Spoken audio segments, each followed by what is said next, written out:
Zimmerman here for Metal Gear Central on the phone with Mr. Christopher Randolph, the voice of Otacon. How you doing, Chris? I'm fine, then. How are you doing? I'm pretty good. Good. What we're going to do is we're going to run down 20 questions here that you guys sent in, and Chris is going to answer for it. Question 1, where are you originally from, and what was your education like? I'm originally from Massachusetts. I was born and raised in Boston, suburban Boston. I went to school mostly on the East Coast.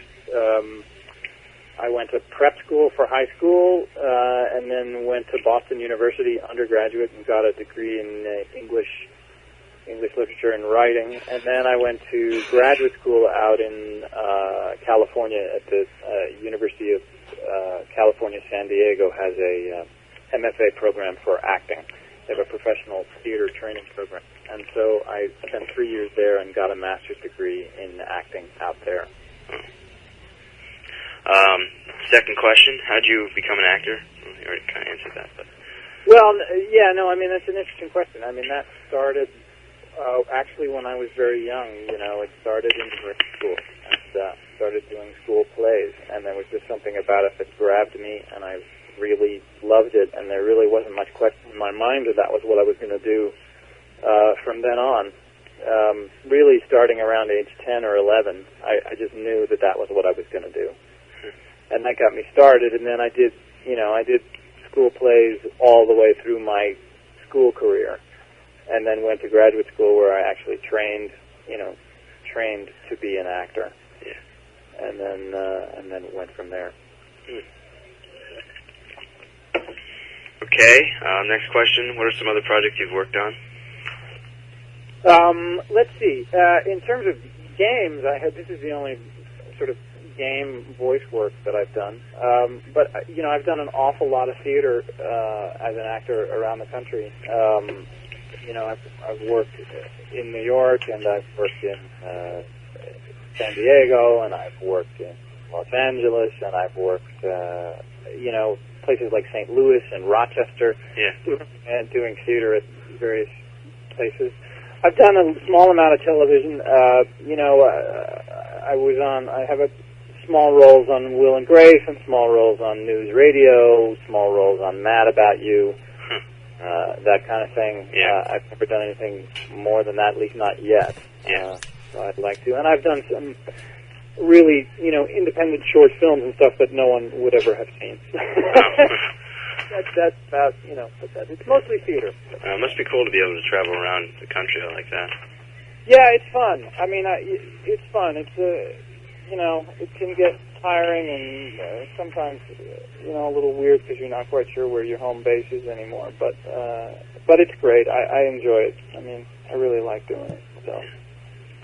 How did you originally get the role for Metal Gear Solid? That's a great question. When I was living in Los Angeles, I took a class in animation voiceover work to learn the techniques that an actor should use for doing cartoons, the voices for cartoons. Which is different than doing the voices for, like, commercials, because you have to be in sync with the mouth. It's different. Yeah, it's a different technique. And so I took this class, and I had a really fun time, and there were 2 teachers in it. And one of them was this really extraordinary woman, Kris Zimmerman, who is the voice director on Metal Gear Solid, and is probably the principal reason that the voice acting work on Metal Gear is so good. She's just an extraordinary voice director. She was the one who called me in for the auditions for Metal Gear originally because she knew me from the class. And so I originally came in and read for Snake. It was actually very funny because I read Snake, and I could see they put you in a booth and you're looking through the glass through the booth, and I could see there was this sort of discussion going on in the control room between the people from Konami and Chris. Yeah. And she came in and said, "Look, here's another character," and she showed me the sketch of the character. Will you read this character? And the character was Otacon. Yeah. And I was wearing my glasses that day, and it was really funny because I really looked very similar to the character on the sketch, which is, I think, why they asked me to read it to begin with. Yeah. Just sheer coincidence. And so I read it and ended up getting it. Oh, that's pretty lucky for you then. Yeah, it was very lucky. Yeah. It's hard to imagine another voice as Snake and another voice as Otacon. It's just... Absolutely, I know. No, I know. Well, David Hayter so owns that role. He's so great. Yeah, yes. I'd like to hear that reverse, though. Otacon being the badass and Snake being the smart guy. Yeah, it's very funny. All right, next one. Which game did you enjoy working on the most? Boy, I've liked them all. I think I have a special fondness for the first one, I guess because we didn't really know what we were getting into, you know. And there was we were not, you know. Now they have the money and the understanding, and they go to a really nice studio in L.A. and all that kind of stuff. But before we were in this slight, I mean, it was an okay studio, but it was sort of rickety, and like you could hear cars passing by, and we would have to stop, and there was something kind of communal about what we were doing that was really fun. And I think that the work in that first one, I listened to it again recently, it was really extraordinary. Yeah. So I think I enjoyed that one the most. Oh. Next one, what do you think of Otacon? I like Otacon. I think he's great. I mean, I think it's very, very smart storytelling on the part of Mr. Kojima and his crew to balance out the strength and muscle and heroism of Snake with a character like Otacon, who's very much, you know, the brains to a certain degree, but is very quirky. I mean, you know, he's funny and I think very sensitive, and he's got his own brand of courage, even though in some ways he's sort of a coward. But I think, and I also think it's interesting to see how he, and Snake for that matter, have grown as characters from the first one to the second one, and I'm hoping there'll be a third one. Yeah, there's a third one, but we have no clue about it yet. He says it's in the 60s. It's odd. Yeah, yeah. So I like Otacon a lot. I think he's, and I really enjoy playing him. Can you relate to him at all? Yes, I can. I can. I mean, I think, I don't know if it's possible to play a character that you can't relate to in some way or another. I mean, I am definitely not a computer geek the way he is. I really, you know, I know very little about that kind of thing. But I totally relate to him as a, you know, a sensitive human being who's trying to do the right thing and is wrestling with issues of life and love and family and you know, has found a partner and is terribly loyal in this sort of project that he and Snake are involved in. You know, I relate to that very much. And another question: how do you feel about him wetting himself?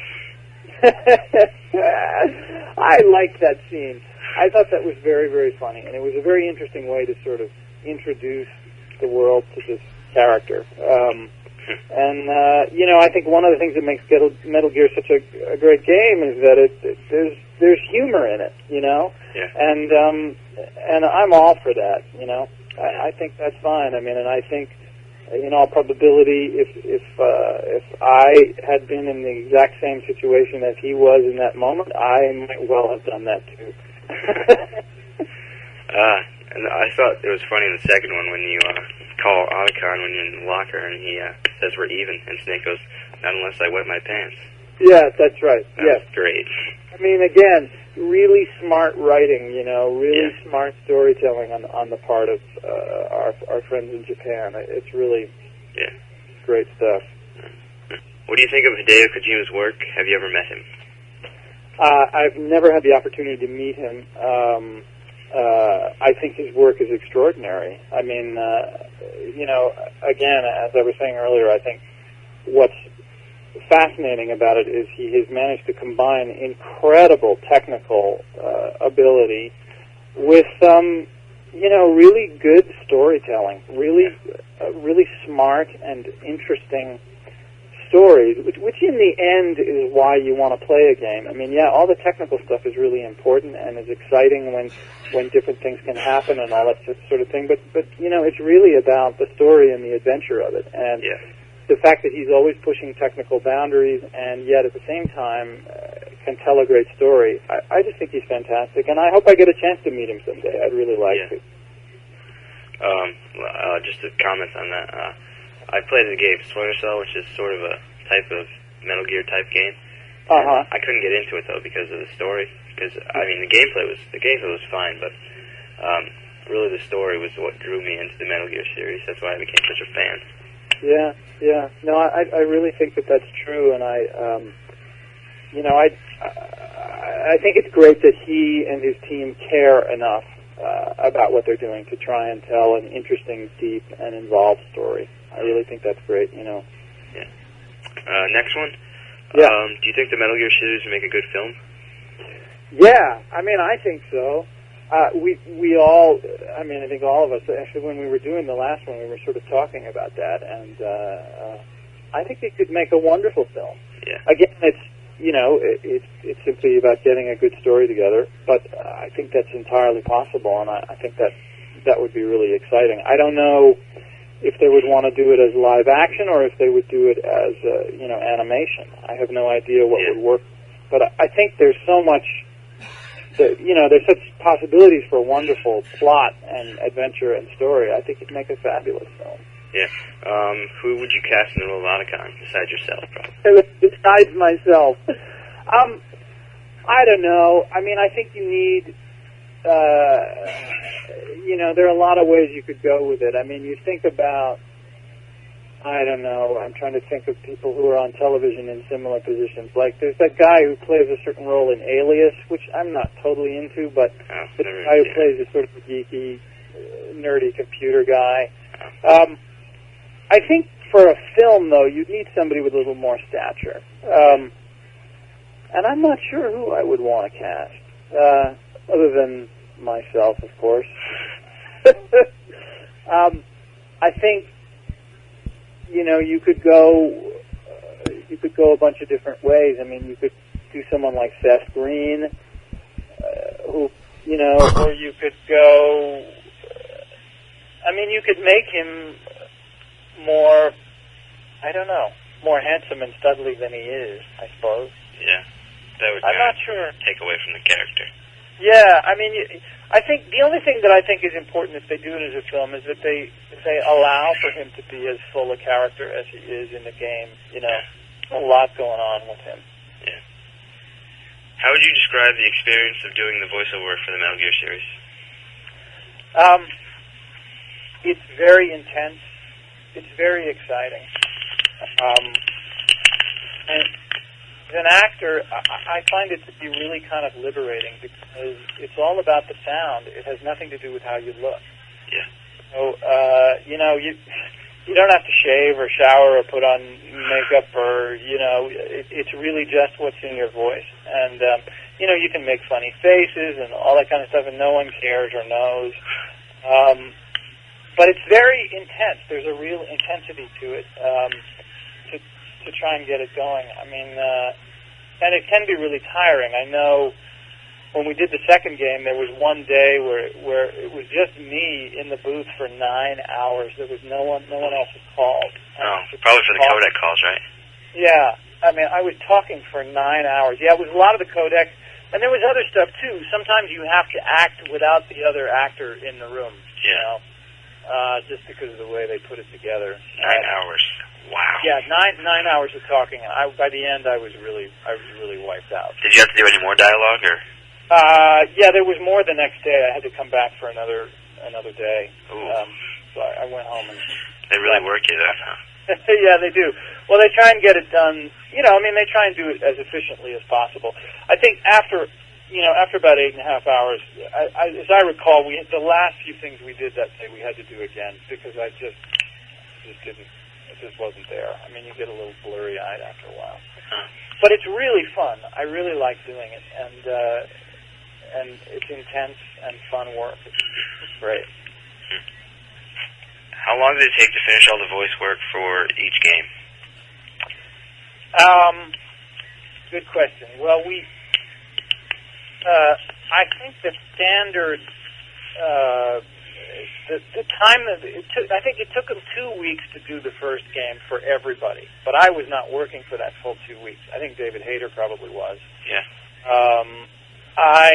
For me, it was 4 days. I think I did 4 days on the first one. The second one, they got a little more efficient with it, and I think they used me for 3 days. But again, I think they had a 10-day to 2-week sort of schedule to get everybody done. The scripts are 900 pages long. So there's a lot to cover and to keep track of. So I think in general they block out 2 weeks and do it within that time frame, and then they try and each actor only comes in for a certain amount of time. Obviously, David is there for the longest time, and Quentin too. Yeah, and Quentin, yes, well, of course, Quentin on the second one also was in there for a long time. I talked to them about the grunts. Yeah, that must be fun. Yeah, all the noises and all of that stuff is really a lot of fun. Yeah. Was it difficult for you to do emotional scenes such as the deaths of Emma and Sniper Wolf? That's a great question. I mean, yes, to a certain extent, it was difficult because the way that they time things out there, like with Emma's death particularly, we had to record a lot of my crying. It was like 2 or 3 minutes of it, which really is a very, very long time. I don't know if they used that full amount of time, but there was a lot of time there.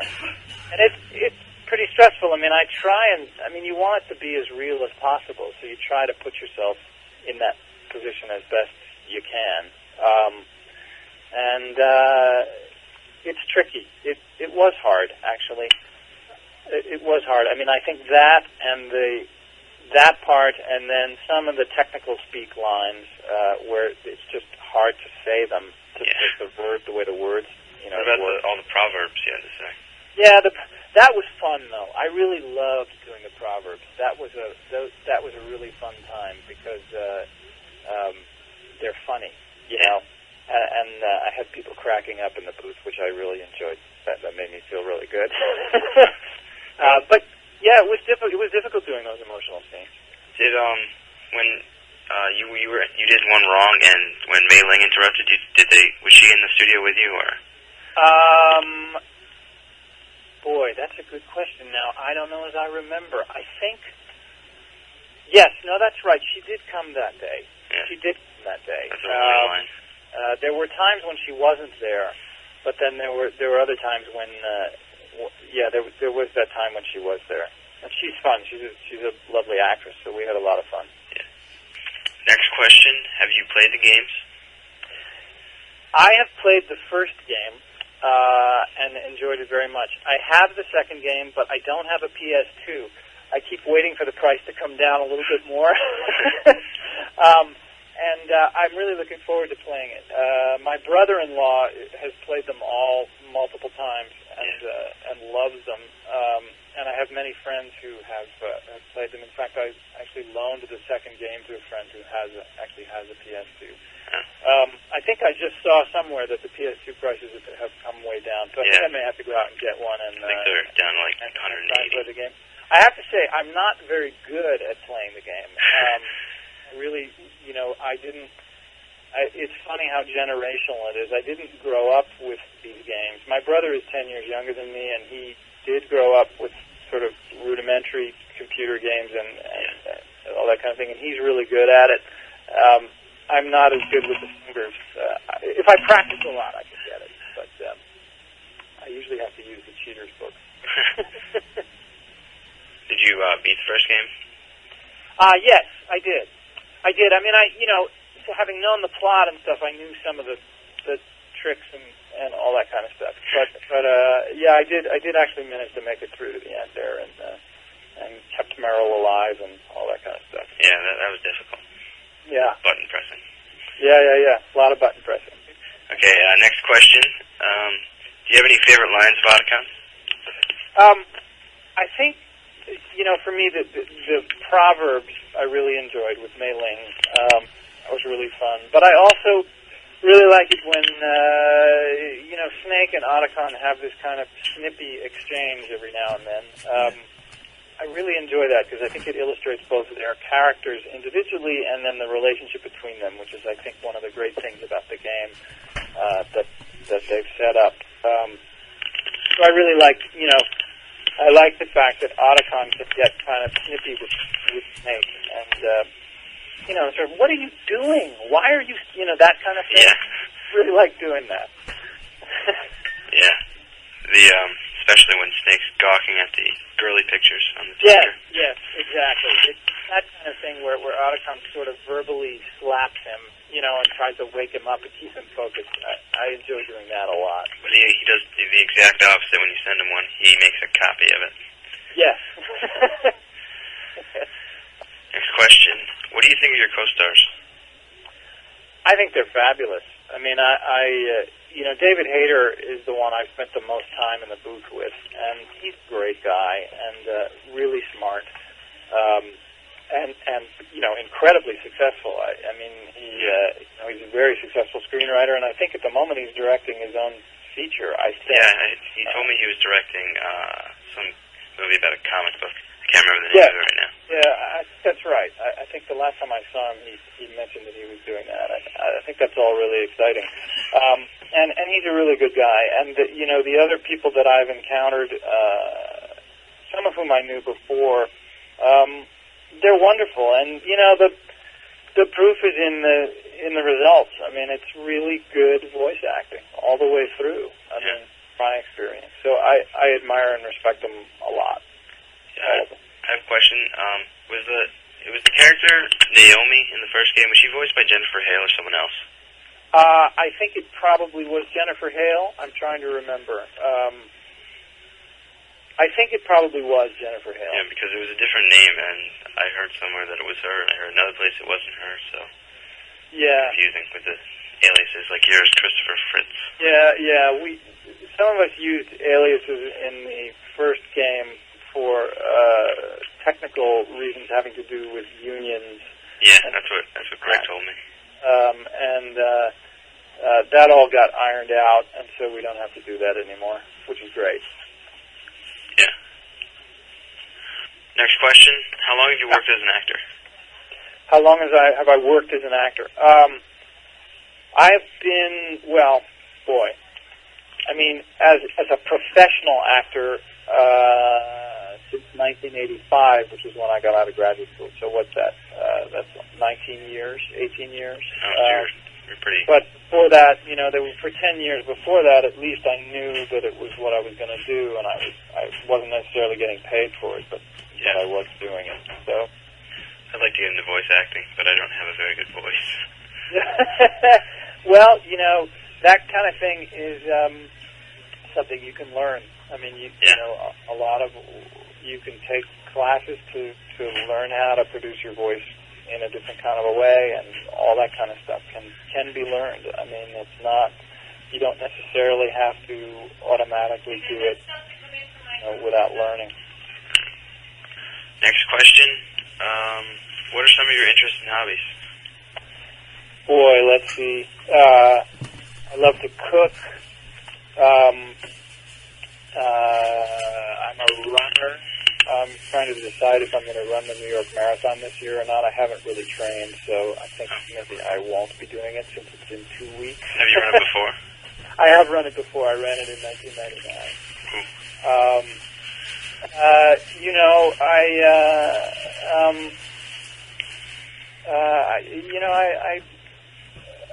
I don't know what else to say, really. I mean, I'm writing, I'm working on a screenplay of my own, and actually 2 screenplays. I have a short and another feature that I'm working on.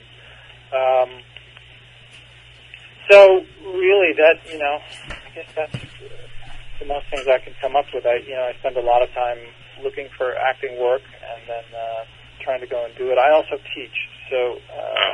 Teach? What do you teach, English? teaching acting. Oh, acting, yeah. So that's another thing.